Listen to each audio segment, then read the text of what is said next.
Today we're joined by one of Singapore's most respected and versatile guitarists. A man who has mastered the art of being both a featured performer and a world-class collaborator. He's been an integral part of the local music landscape for decades, known for a sound that effortlessly blends genres from jazz and blues to pop and rock. He's a master collaborator, lending his incredible talent to a diverse array of artists. He has worked with American pop legends, some of Asia's most celebrated voices, and has even shared the stage with acclaimed Grammy-winning musicians from around the world.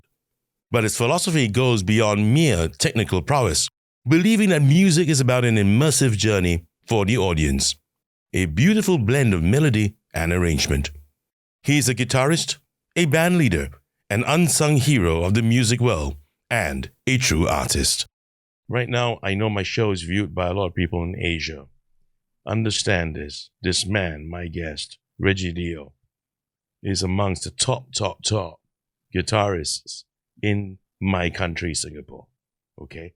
So recognize his name, recognize that face. He's always in the background. Today, he's in the front. Okay? Right in front. Reggie Leo, don't forget that name. Before we begin the show, here is an important announcement. For 100 years, Shure has set the standard for professional audio. Designed to outlast and outperform, Shure products help you deliver your message with confidence. Trust in Shure. You can be sure with Shure. Shop the Shure Shop Singapore now. Visit the link on screen and use the promo code AFC Henson to get limited Shure merchandise with your purchases. Now, let's start the show.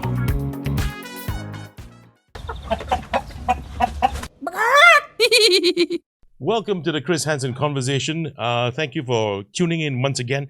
I've got with me, as you heard the introduction earlier on, I've got with me a real virtuoso, a master behind the six strings.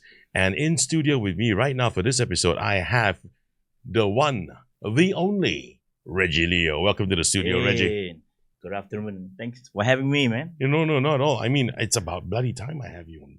I have you on the show as my tribute to, some of Singapore's greats in the music business, and you're definitely one of them. You're an unsung hero. Thank you so much. Unsung, really unsung. Don't you think so? I've always believed that guys like you who support so many musicians, man, and you're always somehow it seems like you're in the background, that you're not in the background, but you're in the background, not in the background. I cannot let an opportunity like this slip by. I kind of enjoy it sometimes. It's good to be front sometimes. I really enjoy backing musicians. I get to play all kind of music, which I like.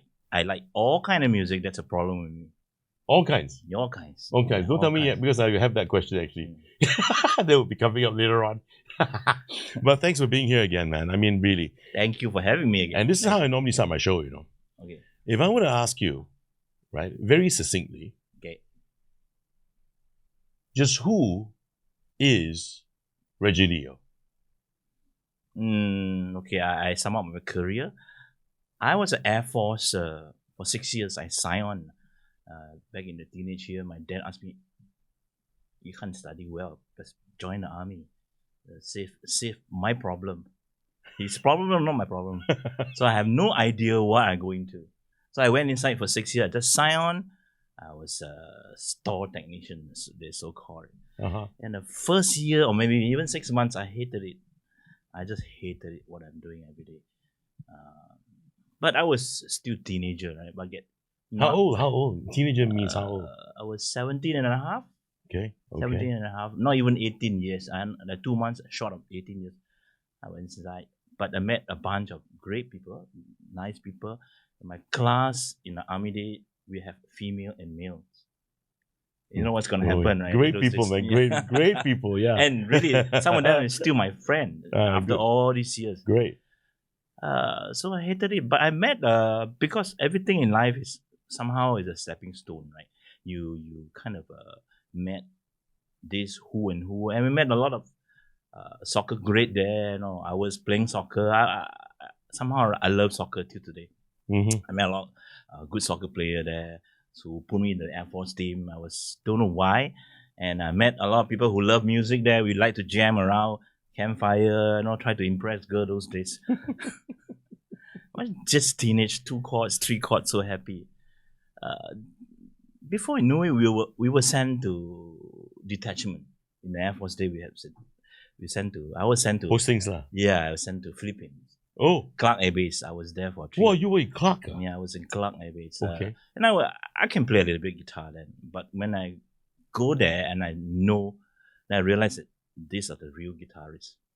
And then The Filipinos. The live band there was as good as anyone in the world, except when they talk. You can tell they are not American or British or Germans or whatever, Latin. But when they sing and they play, it's just my hair stand. It's like, what the hell? This guy sounds so good. That's when I realized what I want to do in life. I'm going to stop you there for a bit, yeah. Reggie. Let me try to understand this. You went into the Air Force. You signed on because at the behest of your dad, who wanted to solve his problem. Yes, what you said. yeah, definitely. But does this mean that that at that time, that juncture in your life, you haven't really begun on your musical journey? Not at all. I mean, I was playing some Thai band with a band leader of mine who don't know why just love my playing, but I can't even take a solo When yet. did you pick up the guitar?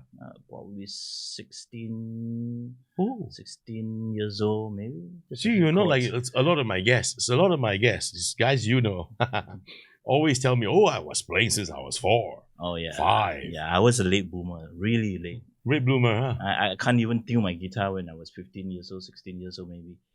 I was given a guitar like out of tune. I was like, how does it work? So you're not one of those guys that saw someone play a guitar and went, fuck, I want to be that guy. You're not one of those, huh? I was, but I wasn't so in love with that. I know I could play some few chords here and there, but it never serious for me. It's just like, okay, so what? I can play. Anybody else can play too. And the guy can play on the street. I can follow him a little bit here and there, but I was never serious. I just want to go back a little. I want to start some chronology somewhere in your life. Let's talk about primary school. Where were you? I was in the school where I'm a Chinese act. If you those days they have Chinese act and English act. If you Chinese and English yeah. at schools, okay. Yes, I was in the English school, but we have 2 Chinese class there. Okay. I was one of them, and everyone was listening to Which school? Chai Chi Secondary School. This is what I want to know lah. Okay, secondary school was Chai Chi, but primary school? Primary school was in Presbyterian in Joo Chiat. Okay. Way back in early 70s. Yeah. Right. Yeah, that's how I get all my education from. Right. Okay. So Chai Chi Secondary School, there was no musical influence for you at all at that time? No, not at all. Okay. Not at all. I can't remember. Some guy play guitar from the English stream. I just enjoy, but I never did think that I could play like that. I'm so inspired by him. No, I was really a late boomer. I was picking out a guitar. My uncle gave me a guitar. I said, let's make some. The turning point, I think, it's the Rediffusion days. Tell me about that. My dad used to have a Rediffusion. And Most of us it's all about the story, the Hainanese story, the Chinese story, Accidentally, I turned it to the next channel. The English station. Yeah. Okay. So it was Casey Kasem and American Top 40. Yeah, that's when this is something I like, man.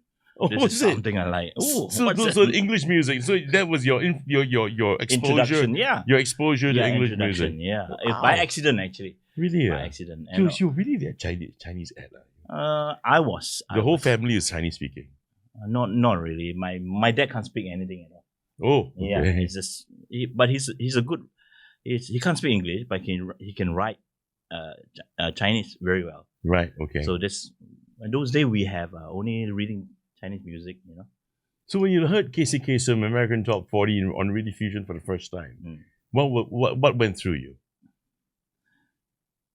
It's something I like. I think it's more challenging for me. There's something. I think those days I don't even into guitar yet, but I like the music. I like the music. Maybe it's the blues. I don't know. Just then later when we I remember the first song I really like is January by the Pilot. January. Wow, what the By hell is Pilot. that, man? Or Season in the Sun. Oh, that one I know. Yeah. January. Yeah. Okay, I gotta go. It's got a good I gotta go guitar find song, it. Yeah. Okay. Okay. And later came Eagles. They came Eba. They came all kind of guitar music. Wow, this is something different, man.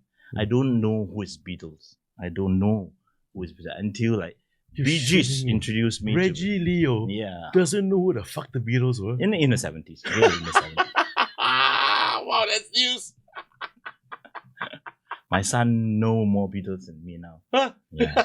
Because he got YouTube. Does he play? Yeah, the three of them all play. Oh, great. And some of them play better than me, I think. Oh, wow. For some song. Okay. You know what I mean? Yeah. You cannot lose to the boys, huh? No, frankly I don't really teach them, you know. And those I think they do have some talent in them. Okay. Because my wife also musically trained. Ah. She was a pianist way before me. She was a certified grade 8 student when she was 11. So she got very good years, even though she don't play anymore. But she's musically inclined in that sense. So I'm trying to understand this bit here.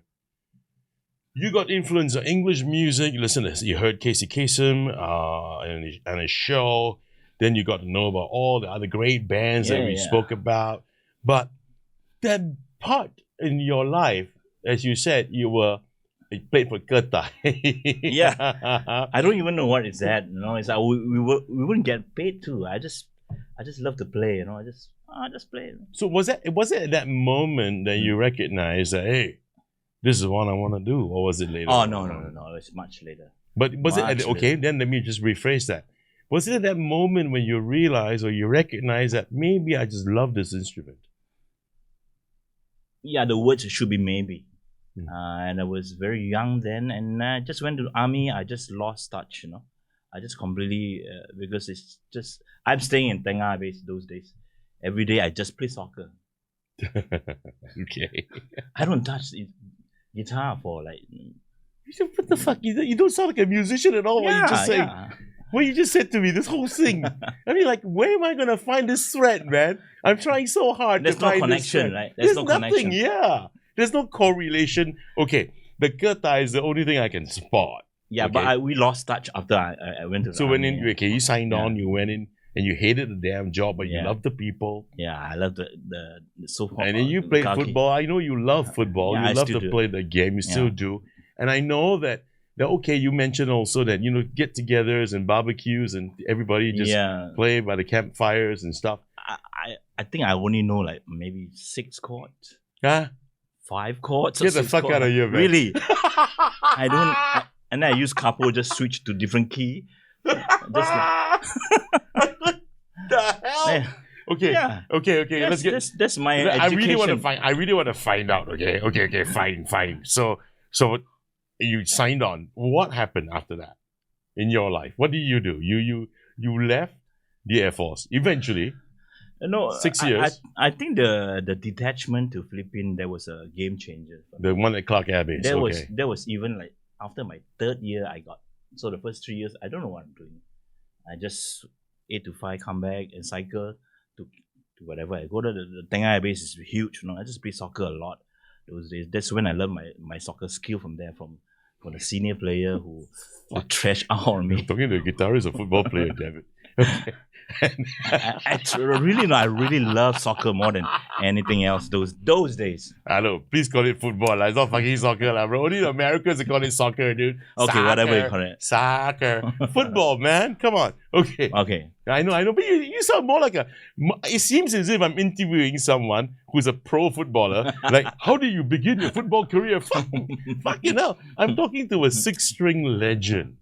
I still want to find out how the hell that happened. I wasn't born like that. Which is great to hear. I wasn't born there's a lot of hope. Inclined. There's a lot of hope for people, man. I mean, that's your story. I wasn't born like that. That's your story. It's a lot of hope for people, I can tell you. I just worked my way. I really work on it. Until today, I still practice. Okay, I'm 55 One, two, years old. I'm yeah. 55 years old. If I ask Reggie, I know he's older than me. I'm saying he's older than me. I'm 55 years old. I say, Reggie, tell you what, I start guitar lessons with you. There's still hope for me, man. Yeah, why not? Why not? Like that. Anytime. My fingers, I don't think can handle I it. used to teach an Italian guy. Mm. He started maybe even older than you, 58 years old. And I taught him Oh, for yeah. a Wow. year. One whole year for one song. It's now or never. Really? Yeah. Then, like This Grandma guy- Mary, right? She started. No. She started late. Yeah, at least she's got more talent, man. This guy, I won't mention, he's from Italian, okay? Is it Italy? Sweet From man. Italy. Okay. Sweet guy. Right. And he right. paid me like $40 per lessons in those days. Big money. $40 That's per big lesson. money. Oh, Big wow. money. Okay. This is like 30 years ago, maybe. Okay. Go to his house, teaching one song in 1 year. That's torture, okay, for me. But he made it. You made it, huh? He made it. Okay. It sounds decent, There's not much rhythm, but he made. And 2 weeks later, I said, "Oh, I gotta stop. I have enough. We move on. Okay, I don't want to learn other song. So okay, let's stop the lessons." Paying, 2 weeks later, he called me, "Reggie, please come to my house. I forgot some chords." Okay. Okay. No.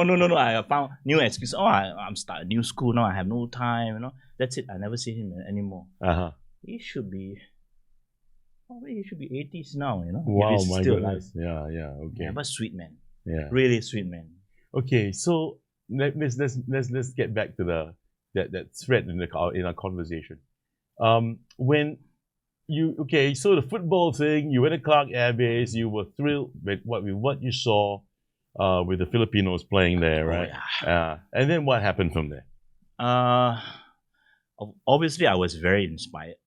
When I came back, I take out classical guitar lessons for probably 6 months. But I realized Classical guitar lessons, yeah. where? There? Yamaha. Oh, Yamaha here. Here. So, but when you were in Clark Air Base, nothing happened there. You finished your detachment. Yeah. Your overseas posting. No, it's only 6 months. Then you came back. Came back. And then what happened? Then you left the Air Force. Oh no! But during the Air Force, I already started. So you signed up with Yamaha during that 6 years. time. I was in Air Force. Yeah.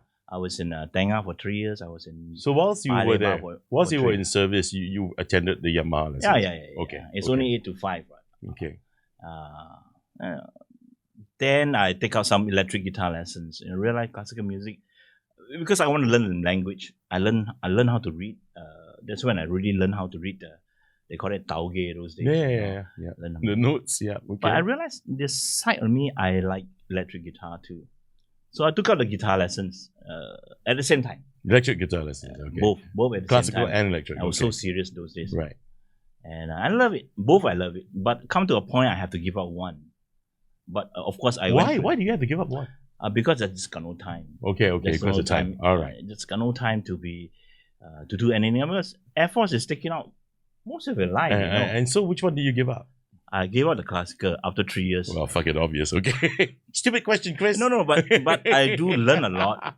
I do learn a lot, and I realized it really benefited me later part of the year when I started to play solo guitar. That's when I realized the connections. Because guitar itself is really an orchestra. You can make it an orchestra, make it really a big thing. Big thing, not just you solo here and there for some song. You mean you can cover the bass, you can cover everything. It's a wonderful instrument. Until now, I just love it. Okay. There's no regret in it. Okay. So you went for electric guitar lessons. Did you enjoy it? Yeah, totally. Okay. And what happened next? My teachers, man. Jesu, Spencer Go, all this my teacher, man. Okay. Yeah. But I met a very old man. While learning from Spencer, this Mr. Vivian Nonis. Okay, we have it. There you go. There he is. Is that him? That's him, huh? Yeah, it happened to stay a few blocks from me. Only. And the old man is a very he's a drinker, he loves beers but he's not drunk, he's just a drinker. Yeah. So the lesson is just 1 hour. These are formal lessons. Formal lessons. I mean, just one-to-one lessons. Yeah, One-to-one yeah, lessons. okay. And those days, I remember, it was $40 per month. So Wow. basically, $10 per lessons. Okay. It's a steal. But I learned so much from him. My lesson is supposed to be 1 hour. Usually, we end up 3 hours. Mm-hmm. Because he loved to jam, He will make it a day there where I can jam with the Reggie for longer. Because I don't know what he's playing. But I could follow him because of the classical background, I could follow him. You just give me score, I can read, Okay. That's why I say it's benefit. It's kind of connect, So the old man loves me. And I like him too. I don't love him because he drink a lot. I can't drink. Okay. So, But Vivian what knows, a guitar what does he player. play? Well, he plays anything. He play mainly bossa nova, a bit of jazz guitar. His chord work is beautiful and beautiful person. He's got so many stories, Okay. They tell me each week, but sometimes he tell me the same story every week, if you know what I mean. You've been playing for how long? 40 years? 40 years. 40 years, I think. Have At you least 40 years. Have you reached a point where you get a little upset with younger musicians who don't even know who the fuck Jimi Hendrix is? Well, it's a different world now, It's a different world now. I can't blame them, but if they come to me for lessons, of course, the first lessons, I will ask them what they want to learn. Uh-huh. And a lot of them, they just want to learn song. But the serious one, I taught quite a bit too. And of course, some of them are well equipped. Of course, I show in the right way, what they want to learn, who you should listen to, what kind you should do. It's a lot. Guitar is a strange instrument. In many ways, everybody pick up bad habits here and there. Like what? Like fingering. Yeah, that's okay. Fingering, okay. Fingering, right? Fingering. I mean, you tell that to a guy who doesn't know music at all. Say, hey, fingering is very important. Mm-hmm. Yep. It's just like, piano is a different thing, Piano, you have the piano teacher say, oh, you must be like that. I think the piano got the best training, basic training. Do we call Fantastic. that fingering too? Yeah, it's Oh, fingering. it's also called... Fuck it, now they got to change. That's worse, Change the adjective, man. because they use 10 finger. How about... Okay, wait. No, fingering for the guitar. How many fingers? Okay, 8 fingers. No, 9. You have 5 here. Yeah, I mean, you use your thumb as well. Then you got 4 here. 5. Usually, you only use 4. The thumb around the neck. On your left hand, usually 3 or 4. Thumb, you usually... Unless you're Jimi Hendrix, you can use a thumb. Huh? Or Tuck Andrews, they use thumb. Huh? No way. Yeah, there's some of them they use thumb. Yeah, some of the virtuoso, they use thumb and play. Oh, fuck, really? Yeah, I'll show you some video. Oh, shit. Oh, okay. But mostly 3 or 4, Okay. So you have... Then you need to plug... If you are electric So it's the player, same thing. Get keyboard, guitar, 10 fingers. Yeah. That's why they sound always big. So we got to find a way to counter them, As how to counter Stephen Francis. No, Stephen had one big toe. So I don't let him. Is he listening? Shit. He probably will watch this episode. Hey, Stephen, you use one big toe too. Okay. You on the lower keys. Woo. You started in pop music, then you fell in love with jazz. I mean, was it like, you went from a fast food joint to a 5-star Michelin restaurant? To be exact, I was listening to a lot of pop music. When I started classical music, I like it. But it was blues music I started serious. I was playing blues guitar for probably seriously play for 2-3 years too. Deep into that. There's only 5 notes in blues music. Blues guitar. Pentatonic. Blues music is only 5 notes. I mean, yeah, on a pentatonic scale where guitar player. What scale? Fucking hell. Okay, what scale is that? Say that again. Pentatonic scale. Pentatonic scale. Can you care to explain in summary or summarize what the hell is pentatonic No need to know scale? the theory part. You just know 5 notes enough. You can play that 5 notes properly. And you're talking about this like a C, A minor, F, G kind of thing. Yeah, part of the skills like ABCD, right? It's just but later on when I start teaching too, I told them to learn the 5. The student, no, I want to learn more than that. See, yeah, I know you must play the 5 notes correctly first before you move to the 12, right? Then they look at me, and some of them actually give up, because it's boring. I just Okay, so but what you're trying to explain is that get your fundamentals right. yes, totally, Okay. totally. Okay, then you I can wasn't- move on to the bigger stuff. I wasn't a lead guitarist when I played for Kurt High. All this Mhm. time. I was just a rhythm guitarist. Mm-hmm, Support the music. mm-hmm, That's my foundation. Is. mm-hmm. And I love, until today, I love rhythm guitar. Okay, let me drag you back to blues now. Hello. Yeah. Go back to blues. You say you. So was it blues or was it jazz? Which is the one you fell in love Oh, with? my teacher just tell me that you got to learn this for 1 year. Mr. Jesu, the great Jesu. You learn what blues for Just 1 year, nothing but just blues. Okay, but eventually you fell in love with all the genres. Yeah. You fell in love with jazz. Because of Vietnamese. Okay, but you fell in love with jazz, right? Yeah. So, but before you started playing jazz, you were performing a lot of pop stuff. Of course. Okay, Until so now, this I still one perform that pop. was my question. So when you moved from pop to jazz, or you discovered jazz, was it like you were always so used to going to a fast food restaurant, then you end up in a 5-star Michelin restaurant? Because now, fancy man, jazz. It's like along the ilk of Mr. Jeremy Montero, Yeah. right? You know what I mean? Luis Soliano, right? Well, now Reggie Leo is like, whoa, it's in jazz. So does it feel as if you're atas already lah? They used to have a pub at every Sunday. They have a little jam at Jockey Park. no, East Coast. Huh? East Coast Sailing Club. What was it? Yeah, every Sunday afternoon where Mr. Luis Soliano was playing there Okay. with another guitarist. I can't remember his name. Maybe James, and a bassist. And every Sunday they play standard, jazz standard. And it's near my house again. It's East Coast, I stay in Bedok.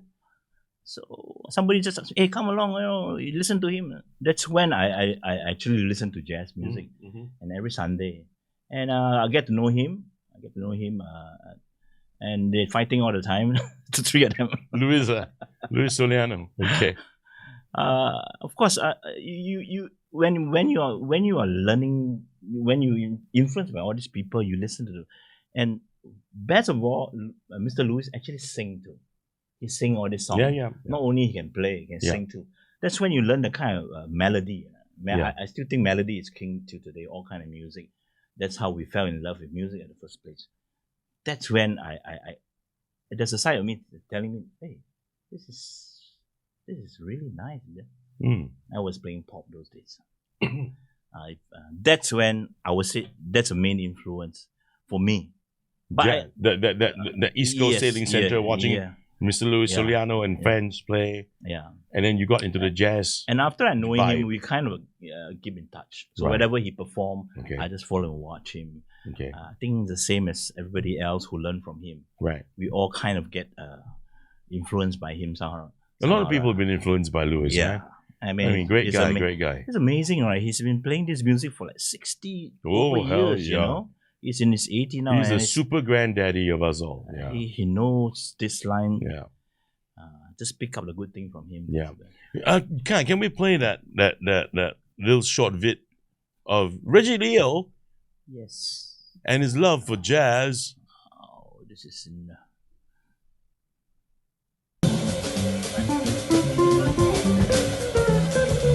Oh, I see Tamago in the back. Yeah.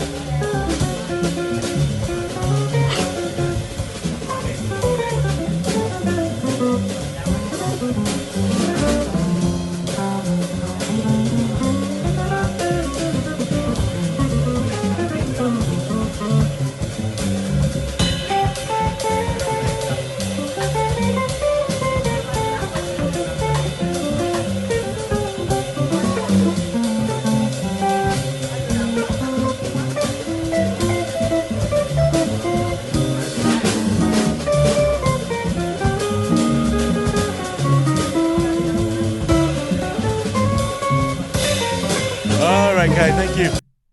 Wow. That's Tony, man. Dr. Tony Macaroni. And Tamago. It's Tony on who? bass. Tony what? Tony Macaroni. Dr. Tony Macaroni Okay. is a bass player. I heard something else. Okay. not about fingering, right? No, it's about more like food. I mean, You know Tama? I know Tama. Yeah, Tama is great. As a matter of fact, I'll be inviting him for next season. I hope he says great. yes. That's a little restaurant we played for 20 years. Where is that? Halia restaurant back in Botanic Garden. Wow. The owner was a very young couple then. They are maybe in their 30s those days. They want to start a restaurant in Ginger Garden. Ginger Garden. Ginger right? Garden, yeah. Yeah, they changed it. Yeah. No brainer, right? Fuck yeah. I think that was 2001. I think so. And Tama gave me his call. I was doing a lot of gig for Tama those days. And he told me, hey, what you do on Sunday? I said, well, playing soccer again. So they give me that gig for those days, no vocalist, It was just a saxophone player. Nice. Double bass player. In fact, Bong was the original bass player. Tama, Bong, Tony was later, and saxophonist Mr. Eddie Sangkap. Oh, he passed away recently last year. So sad to hear that. Yeah, man. beautiful saxophone player. Man, my goodness. Dr. Eddie Sangkap. Yeah, he was playing flute those days. I've never heard him. I've never seen him play the flute. He's a principal flute player more than. I'm so fortunate and so blessed and so proud I can easily say I played with Dr. Eddie Sangkap. Where is it? I played with him. I played with the late Sanit, Rizal's dad, and they're all session players. All come together with Bonnie. Boniface D'Souza and Wendy. His wife Wendy. Then we have Eddie there, and I will never forget Eddie Sangkap. I don't know whether I mentioned this during my episode with Bonnie and Wendy, but it doesn't matter. It was a couple of seasons ago, so I'll mention it again. At that time, I was in my 20s. I think I was 24, 25. And it was my first time breaking out into singing with a band professionally. I mean, I sing. I never said I'm a singer. I would never say that. I mean, I'm an MC that sings, But this one, Bonnie, somehow... He must have heard something about you, right? That's what he said. And he said, come sing for us, And I'm like, what? and it's stuff like, jazz, rock and roll, stuff that Bonnie loves to bossa a lot of things, and Eddie's the usual staple. Eddie, bass would be a guy named Syed. Well, fantastic. I know him too. Syed and Sanip, then of course Bonnie, Wendy, and on so many gigs that I've had with them, I get so worried, because it's like, my God, they're all monsters. These people are huge, and the talent, the experience. And here's a young guy. How long ago? Well, this was probably 94, 95, 96, around there. Oh. Yeah. Or maybe it could be even parts of 97, I guess. And first time went out to do this, I mean, I've been doing this a long time, but not like that with a band in a band circuit, So Bonnie put me even in Carriage Bar to perform as Elvis or Happy Hour before Thunderbirds come on. Nice. Oh. So it's really nice. It was great experiences. But Eddie scolded me. Why? Because I kept being so anxious, nervous, and kept saying that, I don't know. I mean, are you guys okay with this? Am I up to standard? Am I there? Am I good enough for you? And then he put me aside and talked to you for a while, very quietly. I said, yeah. I said, he actually grabbed me by the shoulder and he said, listen, I don't want to hear you say this anymore. You are here. You're with us. What does it mean? You're good enough. And that meant the world. Oh, yeah. He's got a serious face. He seldom smiles. Yeah, doesn't. Yeah. But he doesn't talk much either. Few words. Yeah, very few words. But when he gets on the sax, Yeah. oh my God. Sorry, shouldn't say, oh, gosh. Yeah, I can curse and all, but I will never use the Lord's name in vain. Yeah, so, I mean, you were the one who told me recently that he passed on. And rest in peace, Eddie. Yeah, man. Oh, wow. I mean, oh, man. That guy was fantastic, really. And meant a lot what he said to me. Yeah, he taught me many things about music. One of few that actually, you ask them something, they actually explain to you. With no agendas. Some of them, you Yeah. ask them, oh, you're gonna learn, you're gonna find things your way, Yeah. That's how They're I like get afraid, school, the egos, yeah, the The egos, school yeah. that I went through, it's not funny because I work with a lot of older musicians.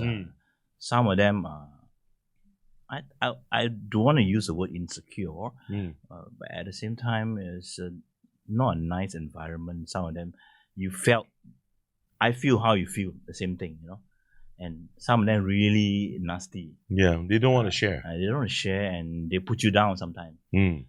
But I met other like Eddie like that. A few really nice. They encourage you all the time. They don't laugh at you. They will tell you. Even they have to tell you. They tell you after the gig. Like, oh, just now you should. This is a thing. Those are real musicians, Reggie. Yeah. Because they care about it. If you don't do that, musos don't do that, right? They don't stay united. They don't share. I mean, sharing with a fellow musician is staying united. Yeah. Then the industry stays united. If you care for how the music business continues, right? You do that. You give. But unfortunately, that's what I heard. That's how they train. The older musicians, they were put down before they become legends themselves. So they became like that. So there's no format or they are wrong or right, but you just got. That's the road I took. And I tell myself, if I don't learn from these people, where am I going to learn from? I'm not really studied, I just. And plus, using my you are ears, a late bloomer. I'm a soccer player. What was it Who about? can't make it? What was it about the music of Charlie Parker, Chet Atkins, and Joe Pass that made you say, I'm out to the pop scene? I don't understand the question. One more time. There's the music about Charlie Parker, Chet Atkins, and Joe Pass. There was an interview, I think you said that I'm out. You want to play jazz. Oh, yeah. Until now, I think I still listen to them a lot, transcribe some of them. But to be a really, really good musicians, that level, you take a lifelong sacrifice to be like that. I mean, you eat shit, nothing but jazz every day. But come to a point, I realized that that's not going to be me because I like all kind of music. I think people like Charlie Parker, Joe Pass, these people is nothing but jazz. Maybe in that time they have a market for that. But in Singapore, I think it's really, really difficult. There's absolutely no real jazz club here. I might be wrong saying that, but I think to answer your question, it's me, right? I really like all kind of music rather than just. I love jazz too. I love good rock too. I love good pop. I love good blues. I love beautiful classical music. I like all kind of music. Well, I want to pick this particular thing you just brought up. It's a nice subject. Jazz in Singapore.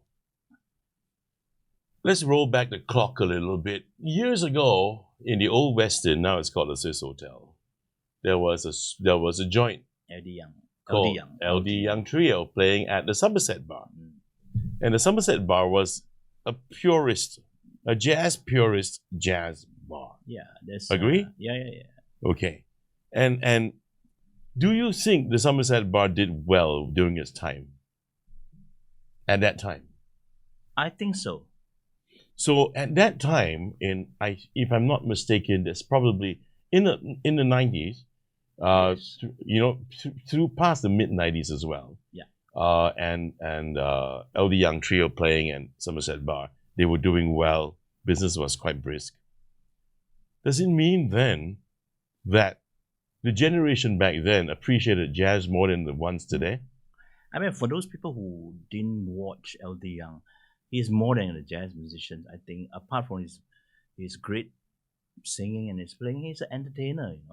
Yeah. It's not just a watch me kind of a virtuoso on the instrument itself, where a lot of jazz musicians just indulge in that. More than that, he's an entertainer, man. So he engages the audience. He's like a Louis Armstrong, So he engages the audience. Yeah, it's like a Louis Soliano too.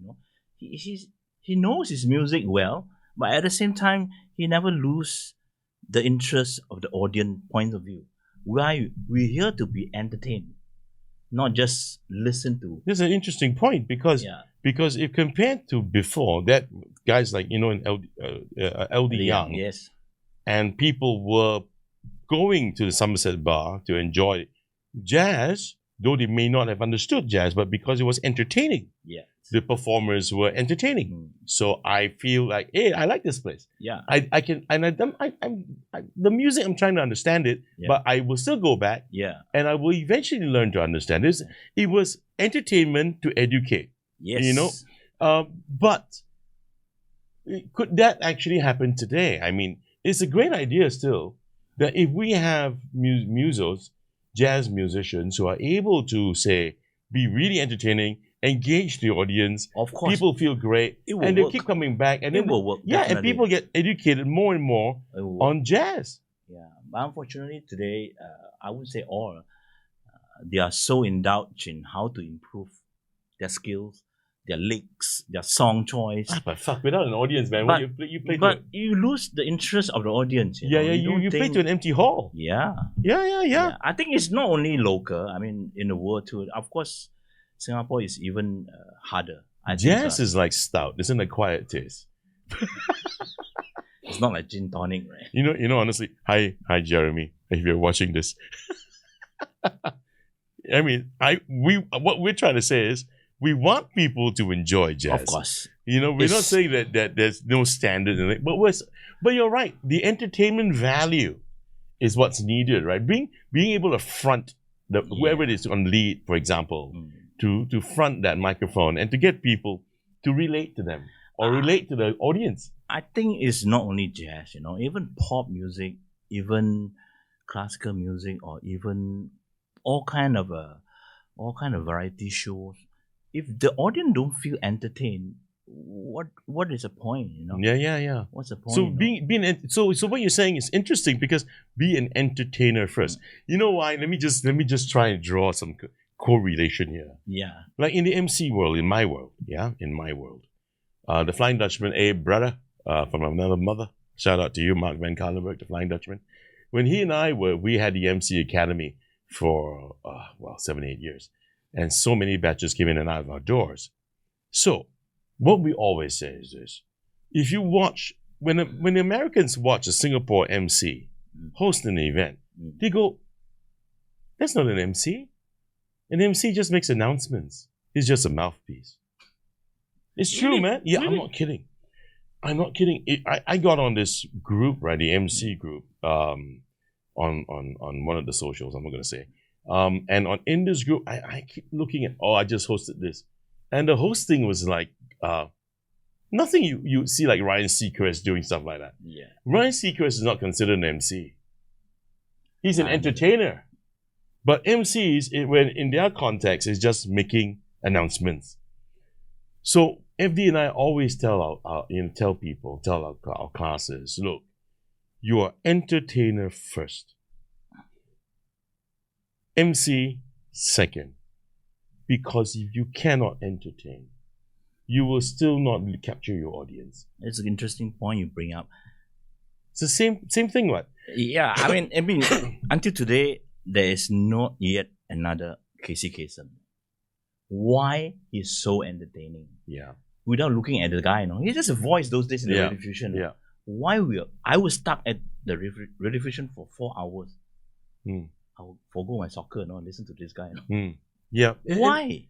And it's not as if he's cracking jokes or anything like that, you know. It's just the way he delivers, right? I think also the homework he prepare. Yeah. And every week he's got story to tell. Yeah. And he do his homework, you know. Mm. It not say it's just like jazz musician, you can play what. Yeah. How you play and how you entertain is a different thing. It's also your Right. interpretation of Yeah, the piece, interpretation. isn't it? Yeah. So Mm. why? I mean, I'm not degrading anybody else, but until now, really, I can't find another Casey Kasem, man. I would listen to him for 4 hours, man. I think it's the age thing. No, I don't think it's the age group thing, you know. When you started playing the guitar professionally, did your family initially disapprove? My brother used to tell me, "Oh, you play good.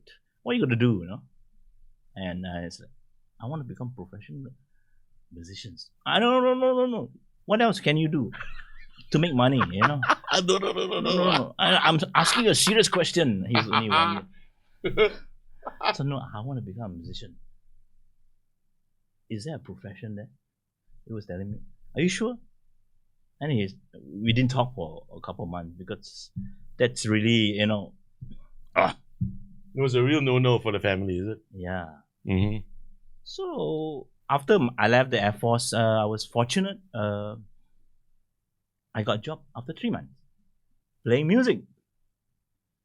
And I worked 7 nights a week in Golden Million nightclub. Ooh. Golden Million nightclub. I was so happy because we start work at 10 o'clock. Chinese songs. No, we're playing English pop. Oh, really? Song. Yeah. Golden Million nightclub plays English songs. Yeah. And the boss was a honky then. Okay. He liked English music. Of course, you know, the making money is Chinese music. Yeah. And those days, the singer there from Taiwan, from Malaysia, they're a real good singer. Mm-hmm. Of course, they're not young, but they're a real singer, you know. Mm. And I remember I go to work at 9 p.m. every night. Okay. 9 p.m. every night. Finish work at 3 o'clock, of course. Yeah. They have a topless show in between. Yeah. Oh, what did they have? They have the topless show. They had a topless review. Yeah, they're from France, you know. Yeah. French. It's like Neptune Theatre. They have back in the day. DJ too, but the DJ doesn't talk. They just announce a little bit and play the music during our break time. And Chinese band will play. The Chinese band got no keyboard player. They just have a piano player, and they have 3 horns player. They have a guitar player, and wow. yeah, really. They just read music and they just support all the usually I think they play for 1 hour, and then we take over for 45 minutes. The DJ take over half an hour, and topless show. I just remember we played 2 sets only, but it was a long waiting time, really long waiting time. So a lot of beaching around. But sometimes I would just go up and jam with the combo band, with the Chinese band. You know, I just want, because I could read, right? Yeah. I just plug in the guitar and play softly behind them. I just love to play those days. So that's how you started. You started in Golden Million. Yeah, that's my first job. As a professional musician. Yeah, I was playing pop those days. I was playing, what the hell is it? Wonderful Tonight. You had to play I Don't Like to Sleep Alone. I Don't Like Your Sifat Long. Yeah, okay. Okay, up to which point? It can't be up. Okay, it can't be that after 40 years of family still doesn't accept what you do, right? Of course. It can't be, right? So I think I was a lucky guy. Until now, I don't consider myself I ever out of job. No. I'm saying your family accepting. Yes. After that, they realized that I'm really serious. You know. Okay. I just work. They never see me. You know. Mm-hmm. They never see me. And of course, there'll come a time I have a 3 months break, and I getting panicked too. Oh, I'm gonna do 3 months. I got no job. You know. But at the same time, I went into teaching. Mm-hmm. Mr. Spencer Goh was so nice to me. Gave me a job in Yamaha. Hey, shout out again, Mr. Spencer Goh. Yeah, man. Your name comes out all the time. Yeah. Last week as well, in Kuala was here, we're talking about Spencer. Yeah. Yeah. So he asked, hey, there's a stop here, you want to teach, you know? I said, okay, why not? So I accepted the job without realizing, oh my God, that's a tough job. Because it's long hour.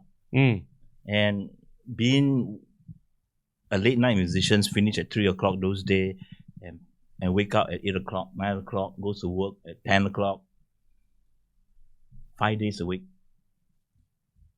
6 days I working in the night. Took a toll out of me. I'm sure, yeah. Yeah, but at the same time, I have a better attitude. Like, I was learning that time.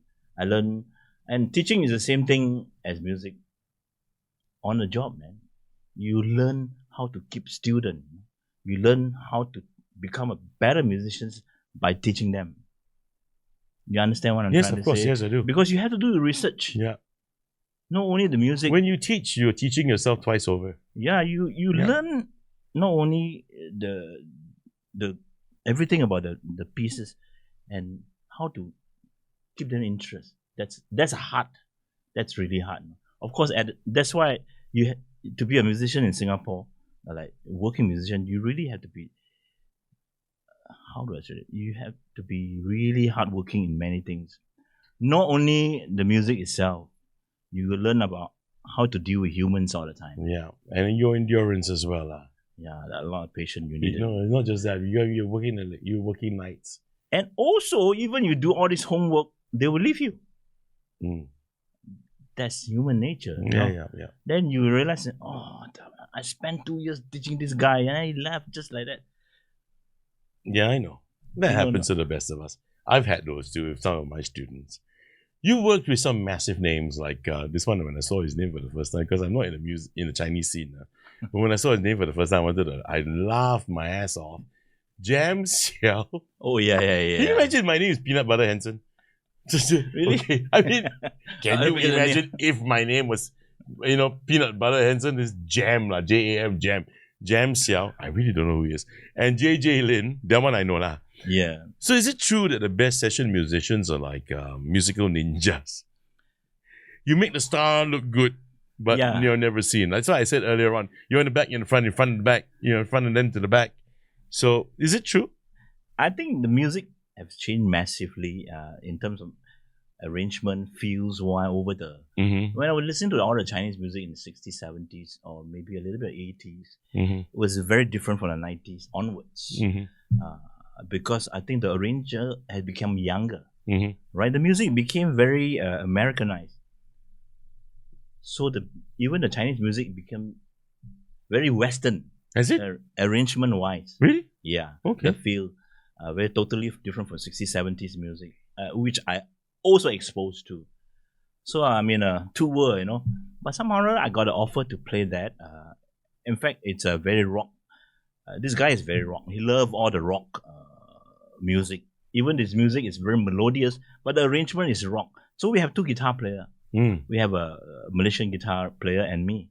Two guitar players were sharing the thing, and it's noisy to me, some of the arrangement, but audience dig it, mm-hmm. love it. But when you hear the end product, you understand where he comes from. Right. He wants a different school. He is a modern school. He loves all the rock things infused into the beautiful Chinese. But how do you music. feel about making these guys, JJ Lin, Jam Xiao, they look so good because of guys like you, right? Well,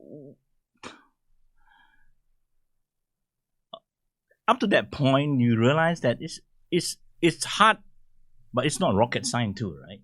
You just do your part, As a session player, you are called to do this. But they get all the credit. But they're the stars. Yeah. Yeah. Yeah. It's I was not a singer, I'm just good at what I do, so I should be contented. I mean, I'm very high. Until now, I think I'm very blessed, Whatever I do, I think there are more better guitar player around than me that doesn't have as blessed as me in many ways. I seriously think so. Some of them are my friends too. I'm just lucky, I work my ass off. I would say it, but at the same time, it's the luck I have. Probably. Sure. And the people that I meet, very nice people, and a lot of them give me But gig after gigs. I'm going to do you a favor. Yeah. Because, guys like you, somehow similar to guys like me, people that do what I do, right? Mm-hmm. I always say that we are the glue that bind the glitter. We are not the glitter, we're the glue. Yeah, it's a harder job. Yeah, I think it's a harder job. It's a harder job to make someone else look so good, but you're the voice there. You're doing everything, right? I'm good with that, but I'm going to do you a favor because people like you, as I said earlier on, very unsung. Right now, I know my show is viewed by a lot of people in Asia. Understand this. This man, my guest, Reggie Leo, is amongst the top guitarists in my country, Singapore. Okay? So recognize his name, recognize that face. He's always in the background. Today, he's in the front. Okay? Right in front. Reggie Leo. Don't forget that name. And if we were to name the bands in the 40 years that you've been here, I mean, name me some, man. Name me some from the very early beginnings. Really bands that we know and heard of over the years. That I play with? Yeah, you played with. Yeah. Let's name some. I play with the Platters. I play with Lobo. Oh, no. Wait. Before we go that one, local bands. All local bands. I play with New Faces. Jerry Fernandez. Yeah, Jerry is my mentor, man. Hey, shout out to Jerry too. Then I play with the rock band with John Molina. Kruger. Yeah, Kruger, 1993. Wow. We're in Where Else, man, before we were in Europa. Where else? Where Else? Remember the... You can Hill. Yeah. I used to be a regular. Where Else? I was there for 1 year. Then we got into Europa. Which Europa? All the Europa, man. East Coast Europa. Changi Europa, okay, here we go. Mr. Dennis Phil, one more time. Hi. Xanadu, you remember the place? Of course I remember. Shangri-La. Yeah, Shangri-La. What else? Ridley's. Yeah. Ridley's. So about 5 or 6. All that was a Kruger. Yes. Okay. Yes. What other bands? I was a musical director there. Where? I was musical director for Kruger those days. Okay. Then we got offered to go to Spark. Sparks, yeah. Spark Disco. Yeah, I know. Sparks? Neon City, Dean Shahu. Yeah, 8th floor. Yeah. We get a spot check all the time. Yeah, I know. Ecstasy pill. Yeah. I know. Yeah, sometimes we play 3 sets, sometimes we play 1, sometimes we play 2. You guys, you intersperse together the sets with Energy, right? No, Energy was the main stage. We were on the right. Oh. Then Jerry La Chica was on the left. Oh, La Chicago. Yeah. So the late Jerry La Chica. Yeah, it's a wonderful experience, and we saw the beginning of boys band those days, no? Westlife. We came to Westlife, Backstreet Boys. Yeah. What else? Take That. Yeah, Take That. And what's a Robbie Williams? Take That, isn't it? Isn't Robbie Williams to Take That? Another one. I can't remember. And I'm so happy to see Newcastle team there. The football again. Okay. You played with legends like oh my goodness, Grammy winner Nestor Torres. Oh yeah. It was How was that like? He's a great jazz musician, but at the same time his music is very Latin influence. Sometimes he would tell me, Reg, this song can you play like Joe Pass? This song can you play like Santana? And could you? This song can you play a little bit louder, a bit quieter? He's very detailed what he wants. I do what he likes. He's always smile after my playing, right? But so you can play like Joe Pass. You can play like Santana. I don't know. I don't know what I said. But he was happy. He was smiling. He didn't say he's happy, but he's smiling. But he's a star again. We are just supporting, you know. Of course, with Tamago was Tama played as well for him. Yeah. Okay. Mario was on keyboard. I think Bong is on bass. Oh. And was it Indra? Indra. It's a long time ago, man. How do you dig that information? You'd be surprised at the things I can't remember. You could remember. But other things I want to find out from you, I need to, I have ways to make you talk. So you lead a band now called Uber Jam. Yeah. Who came up with that name? Me. It was one of my favorite album was Uber Jam, actually, from John Scofield. Oh, you mean that's actually the name of an album? Yeah. Who's John Scofield? It's a great jazz influenced guitarist. See, all these names I don't know, you know. Yeah, but he play all kind of music too, you know. He play pop, he play jazz too, he play blues too. So I was it actually is a very funky band, instrumental all the way, but Very, very creative music. Who's in the band? John Scofield. No, Uber Jam. Oh, but Jam. Shit. Sorry. No worries. Who's in the band, Uber Jam? Genevieve, the great Genevieve. vocalist. Yeah, Okay. you met her. Yeah. And Fred on bass. Okay. What is his name? Gilbert's on drum. So I'm the only foreigner there. The three of them all Filipino except me. but I formed a band probably next year will be 10 years, in a little joint called Red Noodles Bar. Red Noodles Bar? Yeah. Okay. Back in the beginning, it was just me and Jenny. So I started to play some pop music, older music, and we kind of didn't hit it in the beginning, until we hit Smoke on the Water, the whole bar go wild. So there are more rockers around. I was playing acoustic then I suggested to my boss, why don't you give me a bassist and a drummer? Let me try for 3 months. If 3 months doesn't work, we go back to acoustic, And he agreed. Yeah, agree. Well, that's good because a lot of people don't agree to even having. You add one more piece, they start arguing about money already. Yeah, my boss is great. Yeah, he's a rocker too. He loves rock. So it happens. Nice. That's nice. The rest is history. It works. It the bar became so popular on the night that we play. Then came COVID. Then COVID. My boss tried for 6 months to sustain it. He couldn't. That's when we stopped. Right. That's a sad part of I love the joint, till now. I guess it's not only me, right? Yeah. I mean, there's a lot of places that went south because of COVID now. That conversation I've been having since we started this season with my first season premiere with Dennis Fu and Rosie, Rosalind Brown. Rosalind Brown. Oh, it's Brown. Mel's Place, the boss of Mel's Place, and then I had Nathan Thiagarajan. Oh, Nathan, I know. Nathan was on the show as well. Yeah.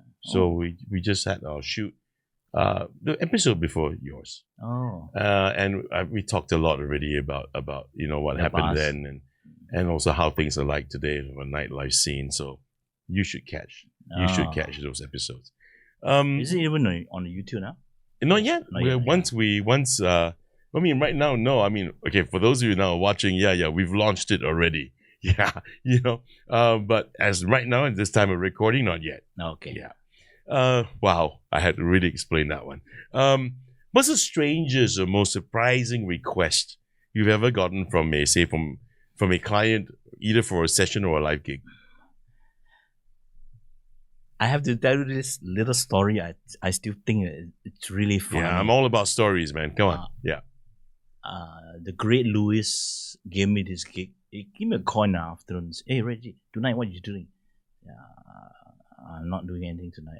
Probably go out dinner. I got a gig. You want to do no? $300 gigs. Very simple gig. Sound like him. Yeah. That's similar, right? But you just play 3 songs only. $300. Wow. Why not? You're not bad, right? Not bad. The money is like one song. $100. Is any song? No, all the popular song. Oh, Wonderful Tonight, whatever. Love song now. So the singer was Gerard Keesbury. And Gerard Keesbury. Cat Ong. Oh, Cat Ong. Okay. So the trick is you got to perform in a very dark place.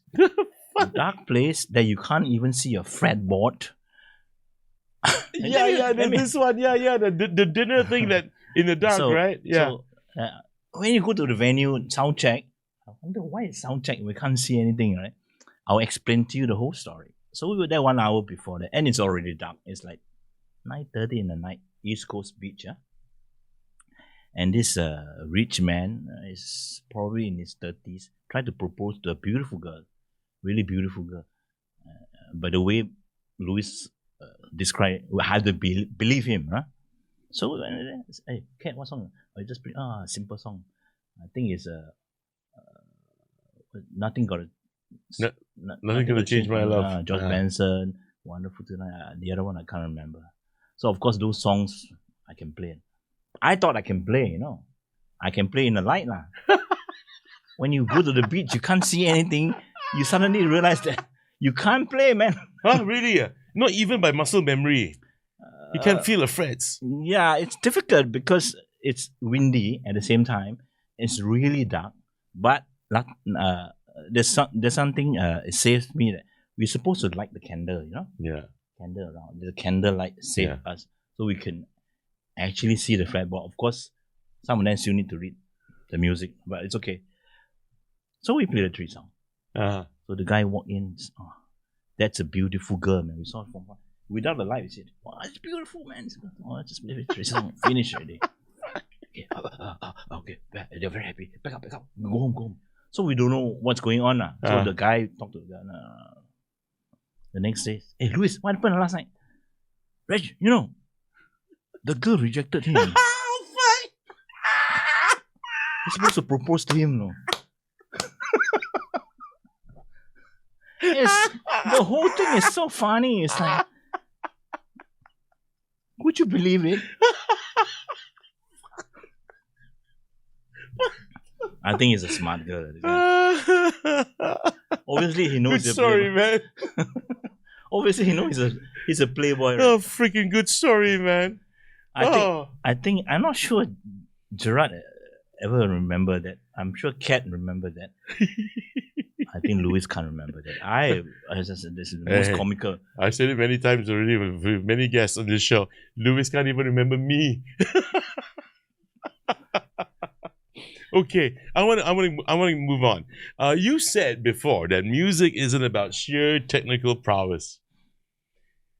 Is it something you have to remind yourself every day, or it's very natural to you? It's not just about sheer technical prowess. I think when I was much younger, I was really a wannabe virtuoso, right? Rock virtuoso. Whatever I want, whatever music I hear. Those days in the 70s, 80s, you have a lot of rock guitar player. They came out with all this instructional tape. You know, I have to go to Malaysia and buy. You know, before YouTube lah, this one. Before YouTube, in Singapore you can buy, but expensive. You go to Malaysia, it's half price, or even less than half price. You know, so always go JB and buy. Sometimes I go to Hong Kong and buy. You know, then I realized that everybody is so good. But you try to play like them, you can't be like them. Then realize that, of course, you can't be like them. Because they play that music in and out every night. It's like Joe Pass, right? They spend their whole life doing one music. But of course, you can pick up everything from everybody here and there, the things that you like. I remember I have the VHS 2 video has so much, you know, every night. Wow, it was so nice. But so I realized that music, you can't just be a technician, you know. You have to touch people somehow or other. So sometimes I still think that melody is king. Why we fall in love with music is basically the melody. The main melody. It somehow catches you. But somehow, for me now, it's how I color the music. Right. As a session player, how I help the singer to make him or her sound good. That's my duty, you know. Of course, later part, I started write song. I also have that mentality in my mind that melody is the most important. On the subject of melody, you've mentioned this a few times throughout this entire chit-chat we've been having. I don't know whether you realize, I'm sure you would. I'm a small little pissers guy. Tauge also, I read very basic Tauge only. But if Tauge, for those of you who are not Singaporeans, if you're an Angmo means you're Caucasian from some western part of the world. Tauge means bean sprouts. And bean sprouts, you know, like likened to musical notes. Now you learned something. Singlish 101. Okay, so if you listen to Don't Stop Believing, Journey, right? Yes. And you listen to Let It Go, Frozen. Okay. Same chord structure, isn't it? Not really. Same one. Different key lah. Same key lah. If you were to be a DJ and you blend these two songs, and you mix in. Does it work? Yeah, man. Really? Oh, I learned something. Yeah. So go listen to both songs, right? And then you tell me whether or not. So you see, sometimes the magic and how when because my next point here is that sheer technical prowess, isn't it? We talked about that, right? You said that you believe music should immerse the audience, which you just said. Yeah. And it's a melody that catches you, right? I think somehow there's something about certain vibrations or frequency. Some songs can just catch you. Yes. It just grabs at you. Yeah. And sometimes it's a 4 or 5 chord song, the simple ones that catches the listener and just captures your soul. You know, that's why when you that's a good thing to research on is take "Don't Stop Believing," and then you take Frozen's "Let It Go," and then you see, hey, it works. Does it sound? Is it the same structure? Because that one became a hit too. Yeah. Let It Go, big hit, right? Don't Stop Believing, we all know, right? Even when the remake came for High Street Musical, same song, maybe a little different orchestration, a little different in arrangement. That's about it. But somehow certain variations seem to capture people. Yeah, and that's interesting, isn't it? I mean, if you put it that way, it's like I'm go back to guitar solos. Why people like Hotel California solo so well, and some of the guitarists who start to play on this fast note, nobody understand or remember. Yeah. It's because Hotel California is a well constructed solo, and he got melody inside. You can't actually play something else. Yeah. It's amazing. You know what? You're right, because even if you're not a musician, even if you're just a guy who loves music, even to now, anyone can actually mimic using their own mouth, their lips, the solo, the end solo, the guitar solo of Hotel California, right? Yeah. People can go along with it. Yeah. People will remember it. Yeah. But other solos you probably don't remember, but this one you will remember. Yeah. That's really interesting. Now, speaking of solos, Reggie, I'm going to stop you there. Can we please play that fantastic video that I shot of Reggie? I got to say, I take credit. I take credit for this.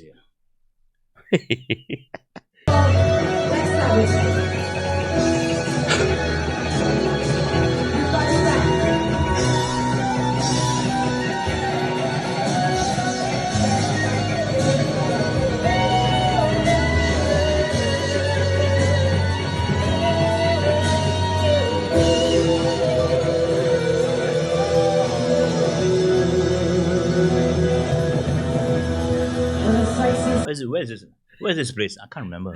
Yeah, right. You can't remember. Mel's Place. Oh, Mel's Place. Dude, I took that video, man. I was just sitting right in front of you. I've never seen that before. Yeah, right. That was insane, man. Every time you do shit like that, they're just like, what the fuck? Okay, by the way, people, in case you don't know, Reggie also uses his teeth like Jimi Hendrix to play the freaking guitar, okay? The solos is crazy. But you know, that thing you did. How many people do that? I think many already. I'm talking about local guitarists. Yeah, people. I learned from these people, right? I used to learn. I think I saw this in. See that when I mean you look good also cannot. Basket. Changi Europa. So I can't remember the guitarist's name. Maybe it's Mr. Eddie. He used to do this in the 80s. And he passed away. Right? Okay. I used to go there a lot when in my Air Force days. I don't play those days. I just watch band. I think he's the first guy I saw do that. And later part was Speedway. Tony. Oh, okay. Tony, and we met him. Tony Speedway.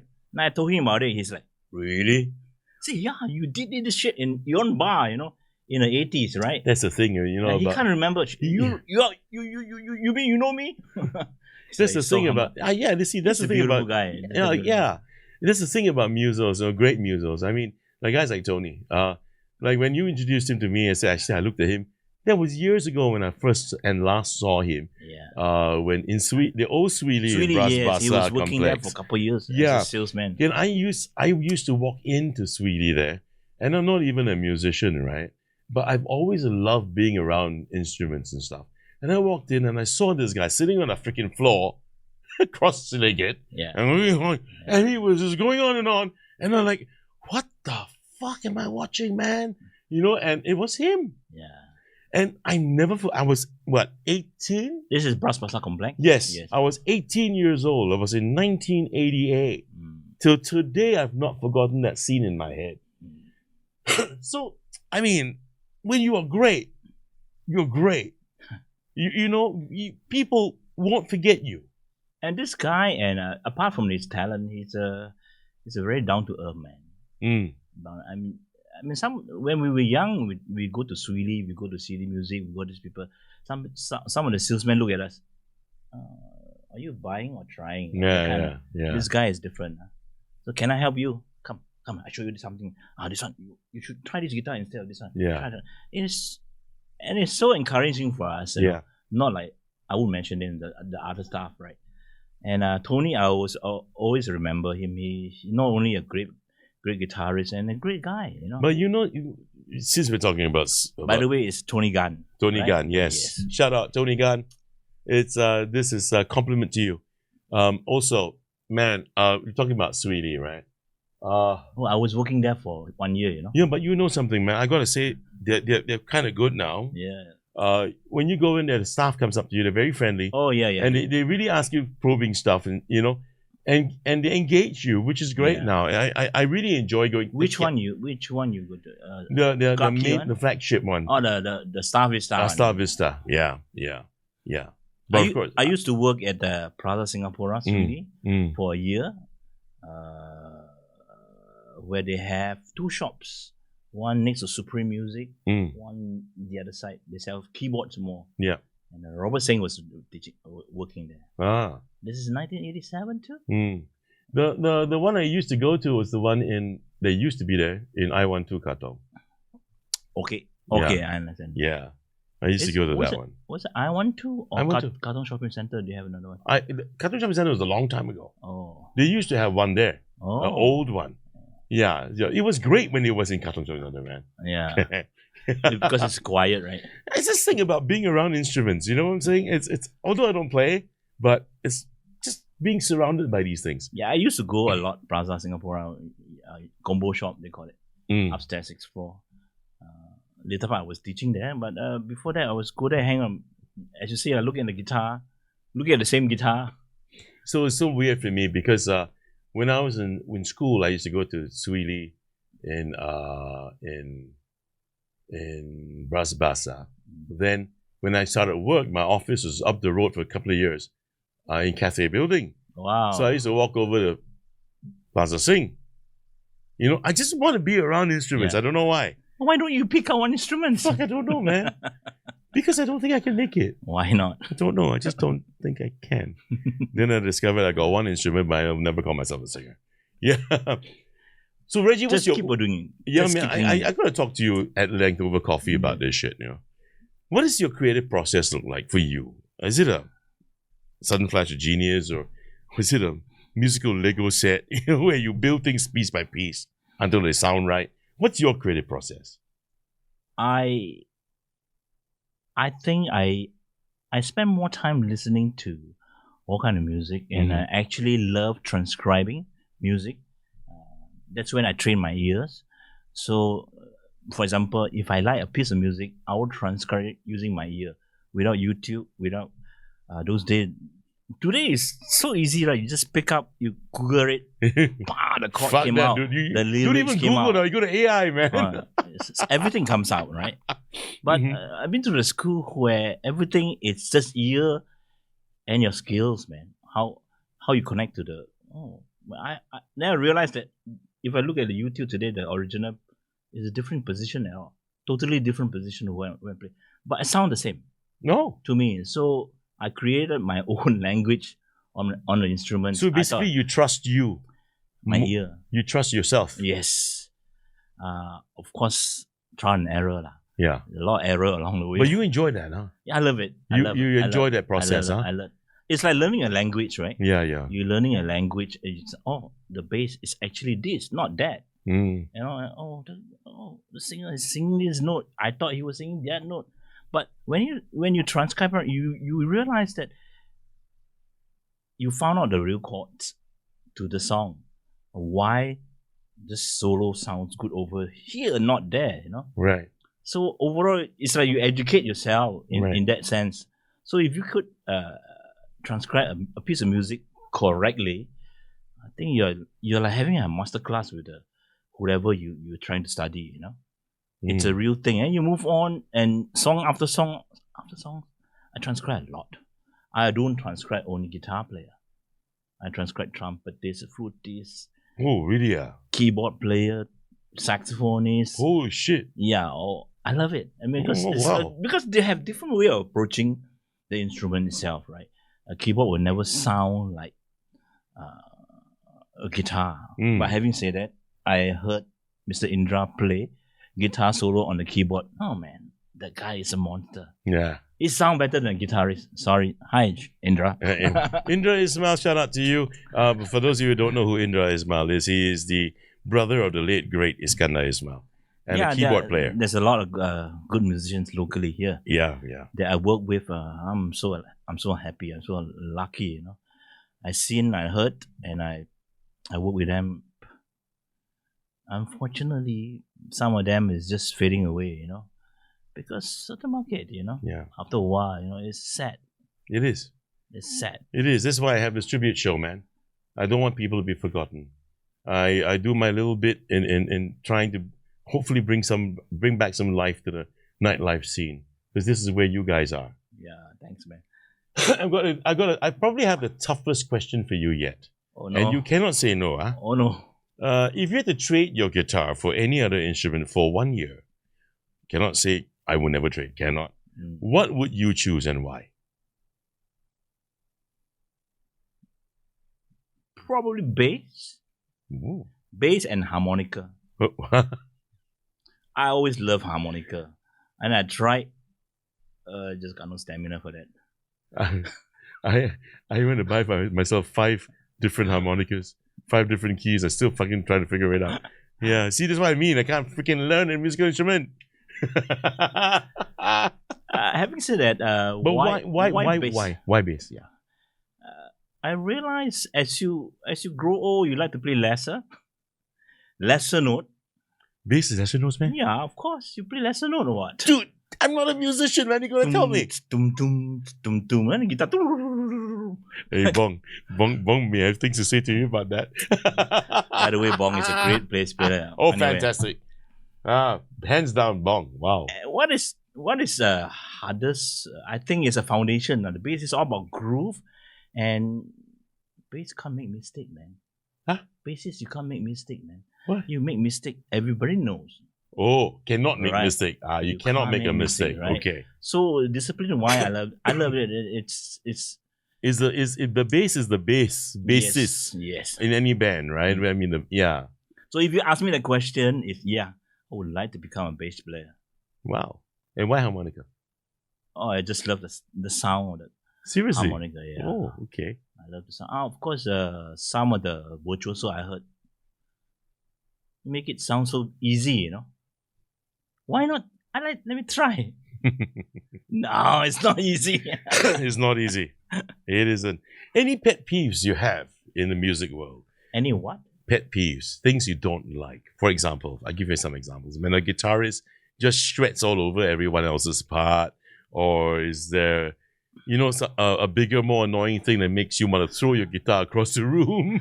I think it's not only guitar, right? I mean, I play with some saxophone player who is young, saxophone player.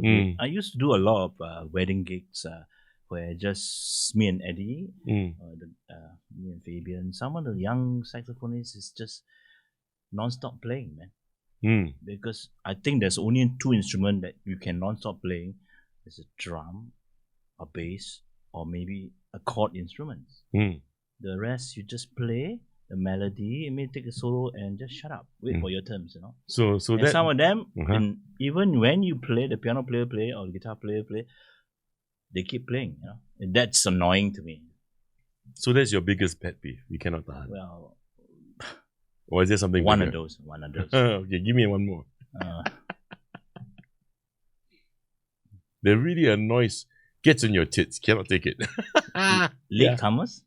Ah, okay. Discipline, right? Yeah. Yeah. You're right.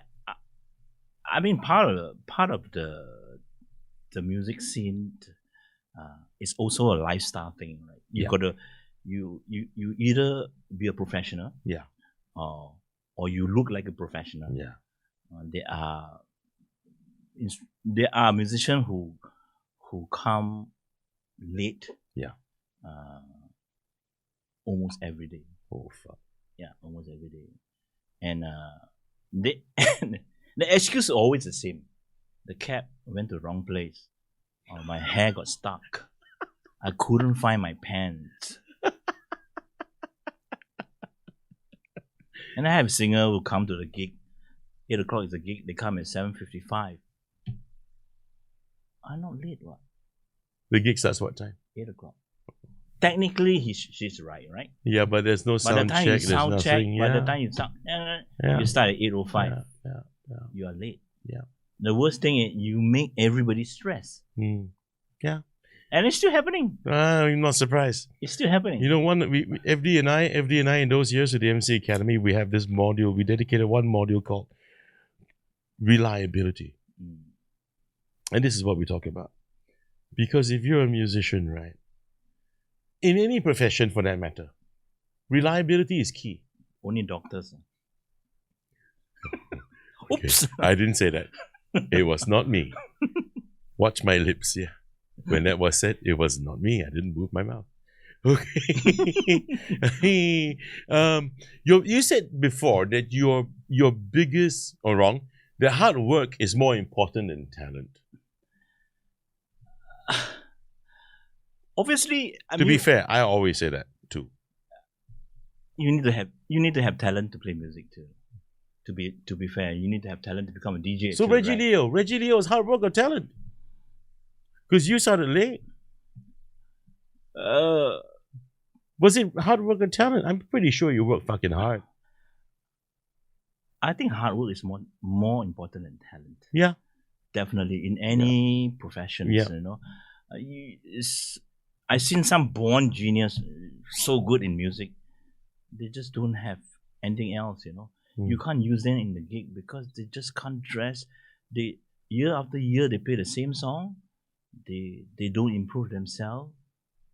Just vanish. But how about you? If I were to ask Reggie Leo became talented because of hard work, or was Reggie Leo always been talented and only realized he was talented after the hard work? Which one? I like to put it in percentage. Okay. Okay, I think talent probably 30%. 50% is hard work, and the rest is how your luck, right? Your job luck. Right? Sure. Who you meet, what you do that please people, and your acting. No, but do you think that you got to where you are because you worked hard to be talented? Or was it because you discovered you were talented after working hard? I think if you don't believe in yourself at the first place, you wouldn't work that hard, right? Okay. But when you go into the professional fields, then you realize that there's so much for you to learn, so much for you to improve. So is Reggie Leo talented first? A bit. Okay. So you worked hard become better. To get better. Yeah, Okay. obviously. And I still think I can be better. I gotta work hard some more. Yeah. I mean, it doesn't stop, does it? Yeah. Your biggest goal for 2024, you mentioned it before elsewhere, is to release an album. Did it happen? I have an album in 10 years ago. Okay. So I've been busy, and COVID really smashed a lot of confidence and almost at the time I almost want to give up music and do something else. No shit. Yes, it was so bad. It was so bad. I'm sure. No, not only me. You know, there's a lot of people have been doing other jobs. They just don't tell you until you met them. You know, so my wife actually tell me, well, dear, you've been working hard so many years. Why don't you just take a break these 2 years? So that 2 words from her means a lot for me, because you see somebody actually appreciate you. Yeah. Not because she's just my wife. She's seen that side of me. And I told him, I think I will sell all my 30 guitars. I have 32 guitars over the years. Holy shit. Sorry. And I told her I want to sell. And she told me, why you want to sell your guitar? All this is part of your history, You make money from it, Yeah. It's become your history, Yeah. These are the things that encourage you. Little that she realized. Yeah. Of course, she don't mean it at the time, but she mean it in a different way. Just take a break, let your brain malfunction, recharge again, reset again everything, right? But eventually, I still sell some guitar because I really broke. How many guitars you sold off? 5. Okay, that's not so bad. Oh, these are $5,000, and this 5 guitar cost me 10 over thousands. I want to keep my mics. Sure. Sure, man. Sure, I'll keep my shores. Actually, I know you earlier, because my sure mic I have to buy, Hey, you want to buy some more? You know what to do. Just I still using Sure. Yeah. Great. Go to the Shure shop. Yeah. And use my promo code. Where did I met the girl at Shure last week? Was it Mel's place or?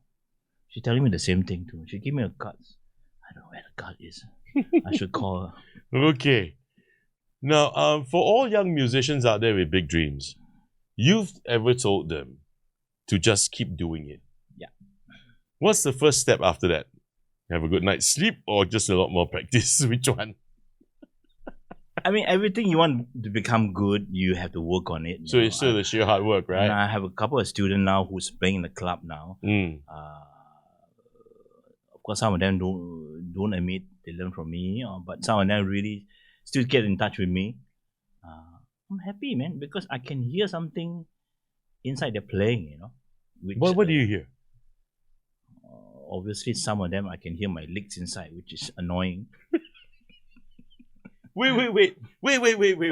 Guitar licks, Okay. Wait. You mean different people have developed different style of guitar licks? How you learn English is you imitate people, right?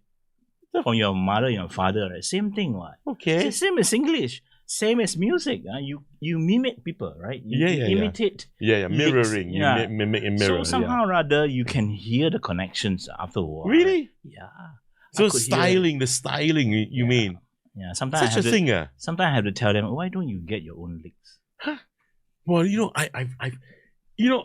of all my, this is season 6, man. We've been doing this for 2 years plus, and this tribute series, okay. And you are this conversation we just had, right, is the most technical one I've ever had. Oh shit! I hope the next one is probably Jimmy Lee. Kai, don't you think so? More Jimmy, right? But it's not rocket science too, lah. I mean, it's easy. It's not something you do. You don't. No. But it's great. It's great. I'm learning stuff. I thought licks, for example, a lick's a lick, lah. I never thought that there would be different styling. When you talk, right? Talk. I think your son will pick up some of you. Oh, no fucking way. Right, you could hear, right? I don't think so, man. It's a good thing, I'm not saying it's a bad thing. It's a good thing. But specific to that example. I know he's my son, but I have to say this, there can only be one Chris Hansen. Oh, yeah. Like you and your boys. Same thing. You and your boys and the guitar, right? Okay, now let's the final question, Reggie. And this is a time travel question. If you could go back to your younger self when you were first starting out, what's one piece of advice you give him?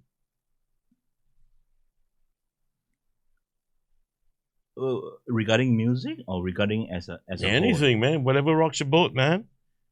What piece of advice would you have given him? Now that you're at this age, having spent 40 years doing what you do, what would you say to your younger self?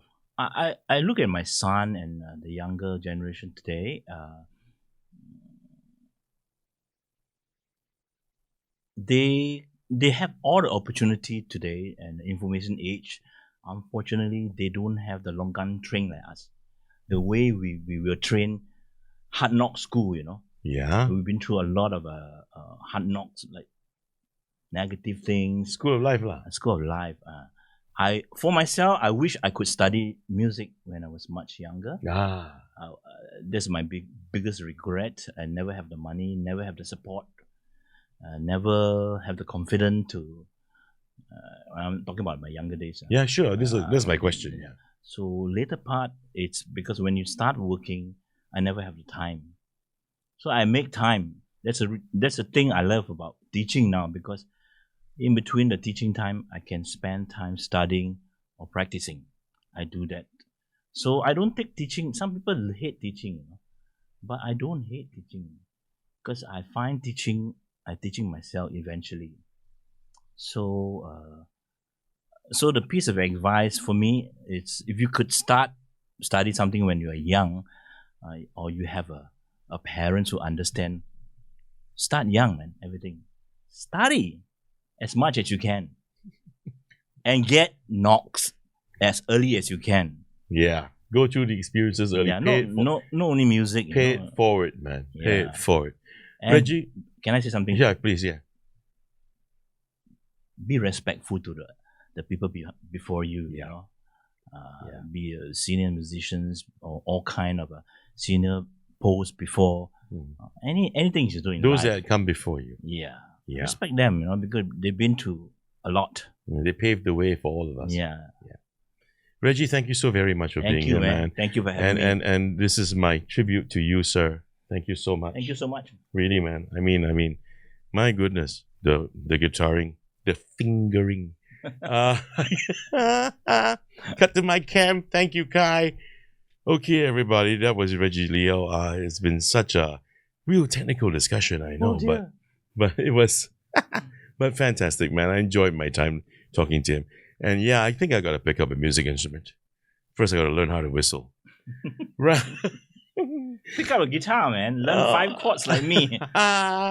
Hey, actually, I know C, A minor, F, G, put and a D. capo in every That's all I fret. know on the guitar. C, A minor, F, G, and D. But the right hand do not move. Okay. This is Chris Hansen. Thank you very much for watching the Chris Hansen Conversation. We are still running our season. And come back next week, next Friday, same time, same place. Okay. Until then, everybody, stay safe. Thank Bye-bye. you. Bye. One of the hardest songs in rock history.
The Chris Hansen Conversation.